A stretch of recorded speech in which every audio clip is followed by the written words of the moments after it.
بسم اللہ الرحمن الرحیم۔ السلام علیکم ناظرین، ویڈیو کا باقاعدہ آغاز کرنے سے پہلے انگنت درود و سلام نبی رحمت حضرت محمد صلی اللہ علیہ وآلہ وسلم پر، آپ کی آل پر، آپ کی اولاد پر، آپ کے اصحاب پر اور آپ کی ازواج پر۔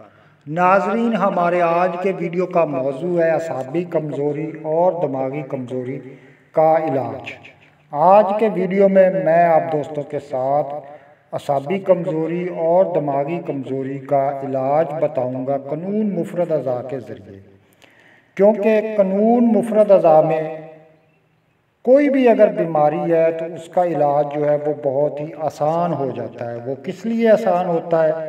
کیونکہ اس میں وجہ دیکھی جاتی ہے کہ یہ مسئلہ اگر کسی کو ہوا ہے، بیماری ہوئی ہے، تو اس کی وجہ کیا بنی ہے۔ تو اس وجہ کو جب دور کر دیا جائے گا تو وہ بیماری جو ہے وہ خود بخود ہی ٹھیک ہو جائے گی۔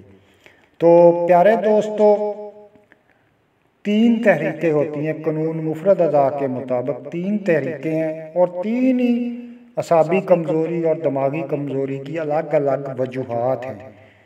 اگر کسی کو دماغی کمزوری ہے یا اعصابی کمزوری تو اس کا ایک ہی نسخہ جو ہے وہ نہیں بنتا، کیونکہ نسخہ تحریک کے مطابق ہی اگر مریض کو دیا جائے گا تو وہ ٹھیک ہوگا، نہیں تو وہ چاہے جتنی مہنگی میڈیسن یا نسخہ استعمال کر لے تو وہ کبھی ٹھیک نہیں ہوگا، کیونکہ وہ اس کی نبض اور تحریک کے مطابق نہیں ہوگا۔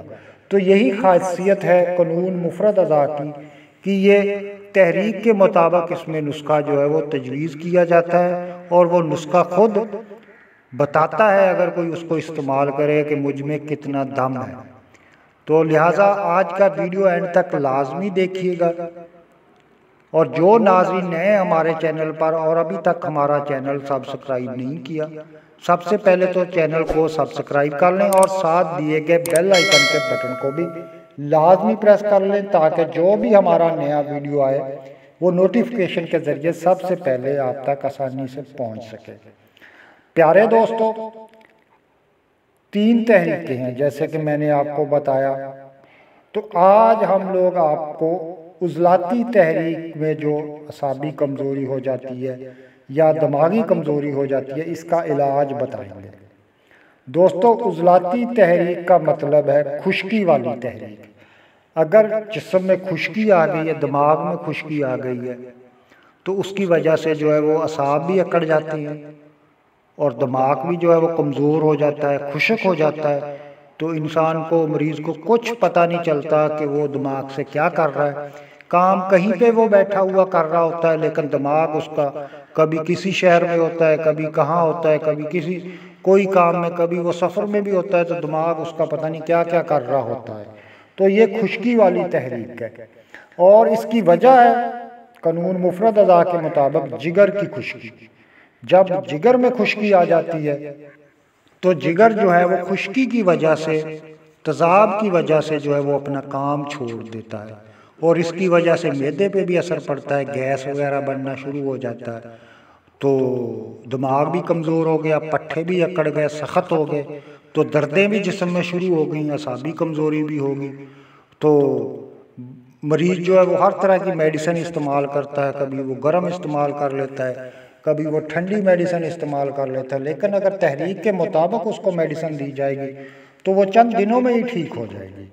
تو اب کیا کرنا ہے کہ ہم نے جگر کو تار کرنا ہے، اور اسی طرح دماغ کو تار کرنا ہے۔ جب خشکی ہم لوگ ختم کر دیں گے، جگر اور دماغ کو تار کر دیں گے، جگر جو ہے وہ تری پیدا کرنا شروع کر دے گا اور وہ دماغ کو دینا شروع کر دے گا، تو دماغ طاقتور ہو جائے گا اور دماغی کمزوری دور ہو جائے گی۔ جب دماغ طاقتور ہو جائے گا تو اعصاب، پٹھے جو ہیں وہ خود بخود ہی طاقتور ہو جائیں گے، اور جسم کی دردیں وغیرہ جو ہیں وہ بالکل ختم ہو جائیں گی۔ تو جلدی سے آپ چلتے ہیں نسخے کی جانب، کیونکہ ویڈیو کافی لمبا ہو رہا ہے۔ تو نسخہ پیارے دوستو آپ لوگ نوٹ فرما لیں۔ یہ نمبر 1 نسخہ جو سامنے سکرین پر نظر آ رہا ہے، اگر آپ اس ایک نسخے کو ہی استعمال کروائیں دن میں 3 مرتبہ، تو بھی جو ہے وہ جگر بھی اپنا کام کرنا شروع کر دے گا، اور دماغی کمزوری اور اعصابی کمزوری بھی دور ہو جائے گی۔ لیکن اس کے ساتھ آپ یہ نمبر 2 نسخہ بھی شامل کر لیں، دونوں نسخے بنا کے رکھ لیں، ان کو آپس میں مکس کر لیں اور دن میں 3 مرتبہ جو ہے وہ مریض کو دیں، چاہے وہ بچہ ہے بڑا ہے، تو مقدار اس حوالے سے کم یا زیادہ آپ لوگ کر سکتے ہیں۔ اس کے ساتھ ساتھ 10 گریاں آپ لوگوں نے بادام کی جو ہے وہ میٹھا بادام جو ہے جس کو توڑ کر ہم نکالتے ہیں دیسی، تو اس کو رات کو آپ 10 گریاں بھگو دیں، صبح چھلکا اتار کے نہار منہ وہ مریض کو روزانہ کھلائیں۔ انشاءاللہ چند دنوں میں یہ نسخہ آپ لوگوں کو بتائے گا کہ اس میں کتنا دم ہے۔ تو اگلے ویڈیو تک اجازت دیجیے، دعاؤں میں یاد رکھنا۔ اللہ حافظ۔